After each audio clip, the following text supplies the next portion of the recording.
Hello everyone, welcome back to my channel. Alright guys, nakadaong na rin after 10 days anchorage. Yan, may piloto na Muslim.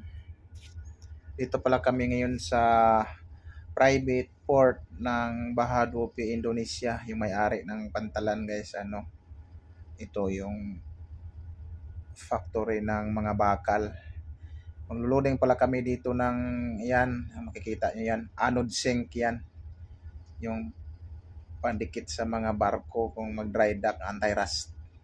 Yan siya ilalagay dun sa pinaka side seal ng barko. Flex ko lang yung namin guys, hot scrubber, bagong pintura at saka itong kaibigan ko na stabilizer. Tingnan mo yan. Nakis pa yan sa'yo, di ba? Ito at pati ito guys, nag-loading din kami ng steel coil. Yan, yung bakante na yan. Nakargahan pa yan ng steel plates. Alright guys, hanggang dito lang muna tayo. Don't forget to like and share and subscribe my YouTube channel Alvin Voyage. Mabuhay tayong lahat. Maraming salamat.